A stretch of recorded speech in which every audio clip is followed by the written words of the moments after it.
by my title, I said why I become much less interested in attending reality TV events. Yes, this is going to be a short video because my walk only has a little bit left to it and I'm going to be home. So, yeah, I'm going to dive right into it. So, as all of you know, or some of you know, I shouldn't say all, I had never attended a reality TV event in my life prior to 2022. It was about January or February, maybe January, I think, 2022. So it's only been 2 years. Despite the fact that it seems like I'm the reality TV guy, there's people who have been attending those events for decades. There's people who have been meeting reality TV stars for for 2 decades, 3 decades. There's people who met MTV stars from like the real world, bro. So yeah, it hasn't been that long for me. It's been 2 years. But within that 2 years, I probably have attended 10 to 15 events. I've lost count. That's quite a lot in 2 years. But the thing is, the majority of the people that come to the events are the same. So reality TV has this like, I like to call it, I almost call it like a fraternity, where once you're on one show, you come to all the different events. Like if you're on the circle, the last event that I went to was a Survivor event, but it had some Big Brother people, it had Squid Games people, it had the people from the circle, it had people from Amazing Race. Like every show, every reality TV show, they generally bump into each other at some point or interact online, end up being at the same events. And then especially whenever there's New York events, all the people that live in like New York or Philadelphia tend to show up. Like a Big D, I've seen it almost every single event that I've been to in New York or Philly. I think there might be one or two. The only thing that I've never seen Big D at is challenge events. But any Survivor or Big Brother event, he's there every time. So at first it was cool. Like I see these people, I still remember the very first thing that I went to. I saw Johnny Bananas in there and he walked in and it was like he was a rock star. People were screaming, "Oh my God, it's Johnny." And I'm not gonna lie, as somebody who never liked Johnny Bananas in his prime, I was excited to see him there too. And he was one of the coolest people that I've ever experienced, at least for that time period. So I was just really excited as a fan. Like I didn't care whether they spoke to me for 5 minutes or whether I got 20 minutes out of them. I just cared that I was able to be like, "Yo, I'm a fan, yo," and then get them to take a picture with me, maybe take a video with them, have fun, hang out, and then go home. I spent more time with whatever group was there, like outside of the actual TV people, than the actual show people themselves, right? And that was cool for a while. But then the prices started to go up. And then the crowds started to get bigger. So now I'm here and I'm like, there's oh man, the one that really threw me off the biggest, I'm gonna tell you, CT. CT had an event. Well, it was not CT's event, but it was a Challenge Mania event, and anyone who has probably been to any of the stops that CT has participated in knows what I mean when I say it's a CT event. There's events when semi-popular challenge people are there, or even if they were like somewhat, I don't even want to say semi-popular, because like I said, I saw Johnny Bananas, and within the challenge fandom, Johnny Bananas is indeed popular, but CT is like borderline celebrity popular, man.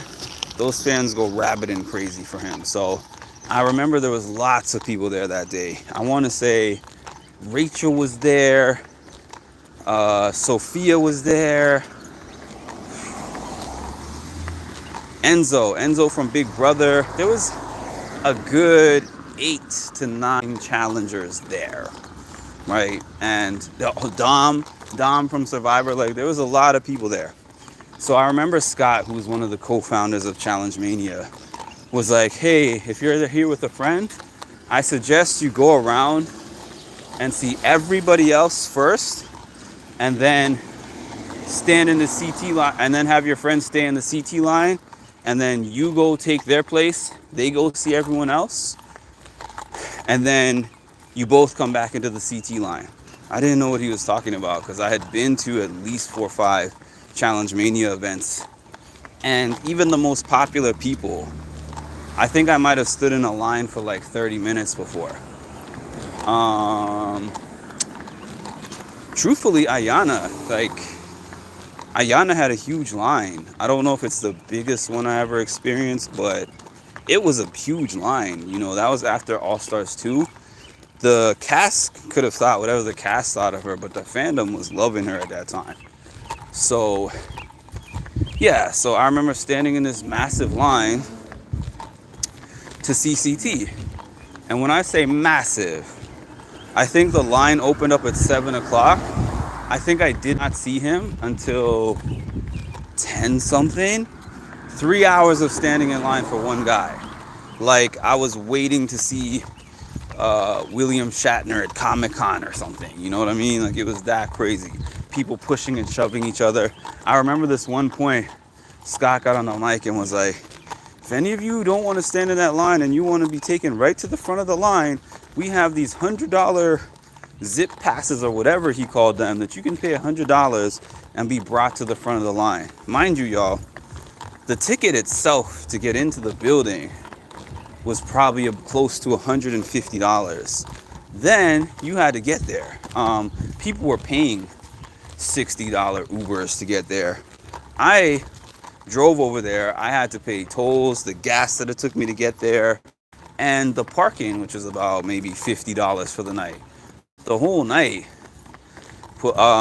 including like the food and everything, probably cost me close to $300. That's a concert ticket for a popular artist with a good seat. So to stand up and have people pushing, shoving, and we were elbow to elbow like a sardine can, to the point where I'm like, is it a fire hazard to have this many people in the building? People were rude.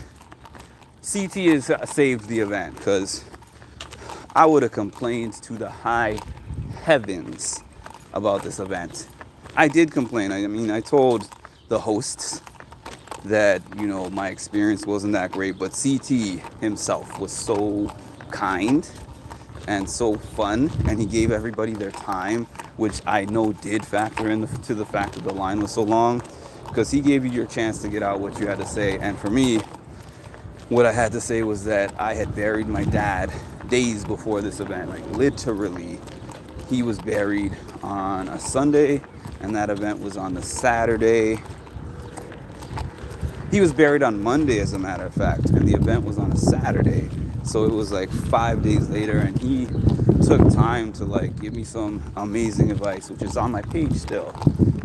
I'm so appreciative of that. But he saved the event, because we would have flamed those guys if he hadn't been so great individually. But my point is, there's some events that I've gone to that I have seen the same reality TV stars 5, 6 times, because some of them live in New York, so some of them come to every freaking New York event.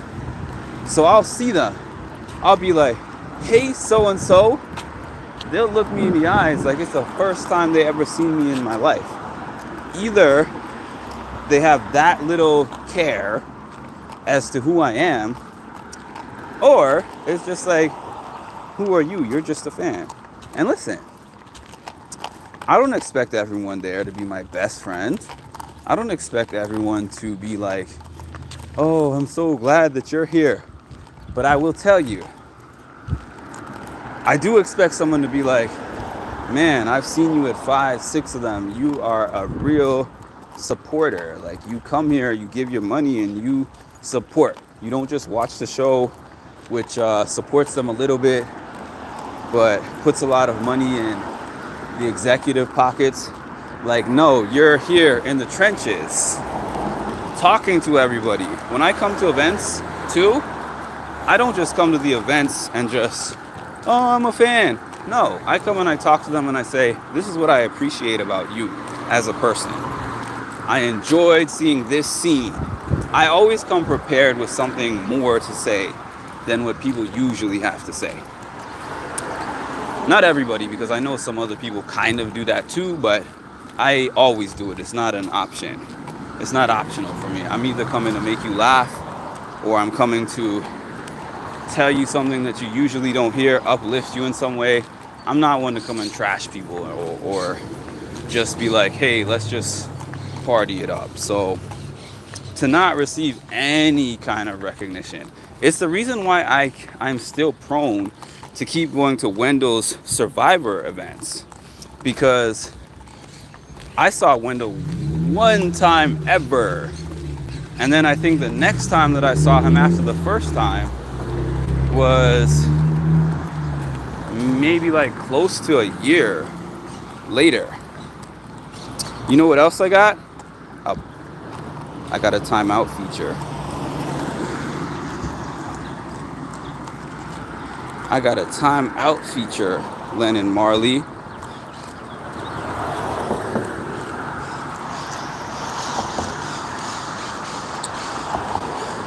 If it doesn't work for me now, I'll find it. We're not interested in what you, yeah, there we go. Bye. Oops. I don't know how to use this thing, but it says that you're not allowed to post on my channel anymore. Whoops. Anyways, yeah, Wendell, I have a big amount of appreciation for, because Wendell, I saw him that one time. The next time I saw him was like 10, 11 months later, and I was giving him what I usually give everybody else. I was like, hey, Wendell, I met you before. This is where he was like, nope. We met at the we met at the mental health panel that I held last year, such and such date and time.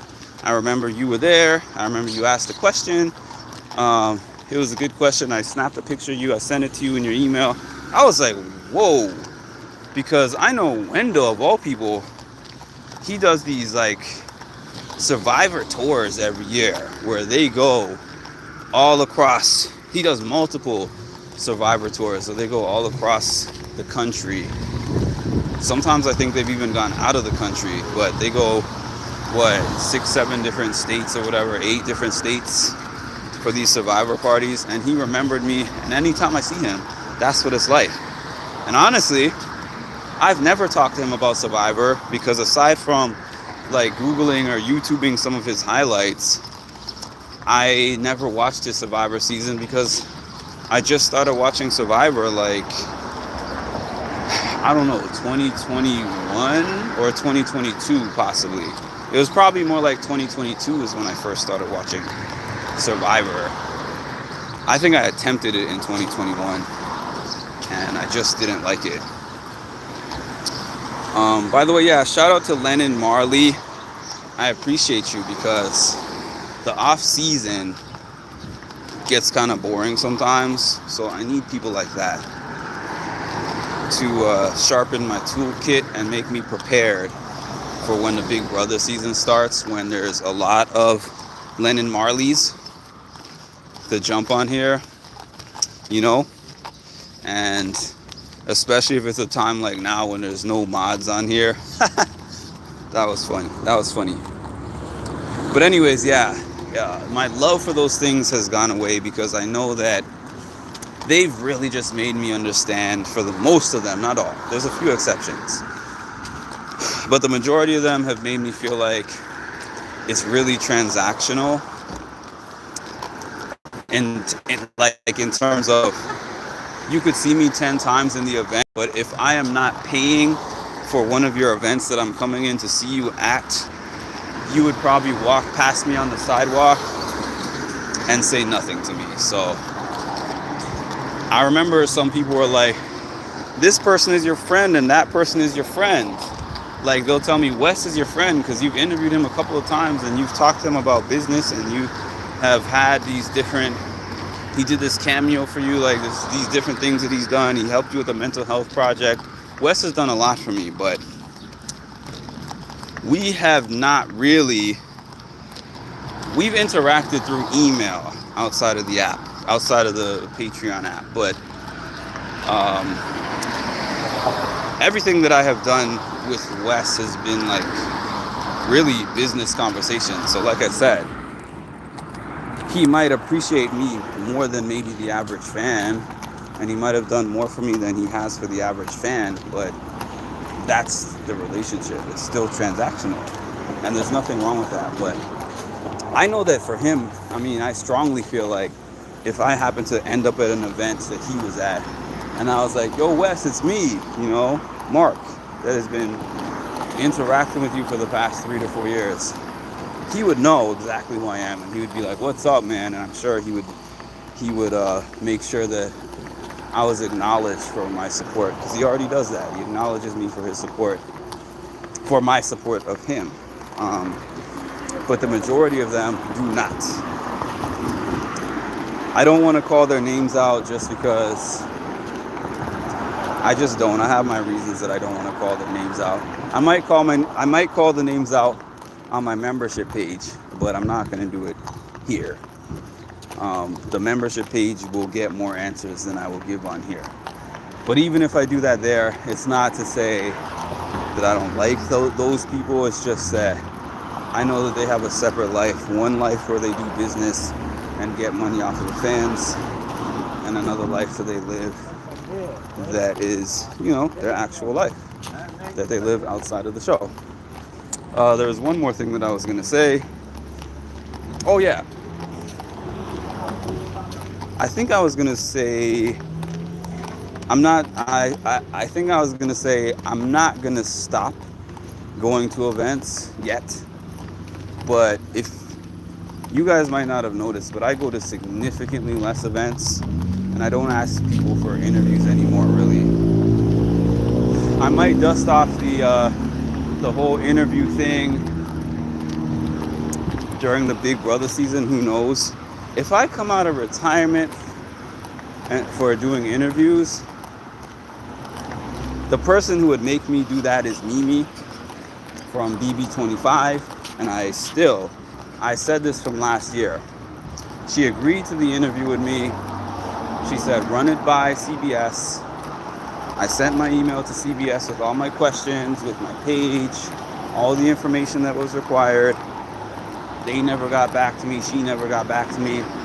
I said, if she happens to pop up at the Big Brother premiere party, she might not, but it's possible, because the BB25 premiere party had so many BB23 and 24 people on there. But the people from the season that just finished are often interested in showing up as like VIP guests for the following season. Because Big Brother, unlike other shows, Big Brother is live. So it's not like Survivor, where the finale party of Survivor, all the people from that season can actually come into the Survivor party and get the love then. Like the BB25, they have their party and all that stuff in LA. So they get all their love in LA.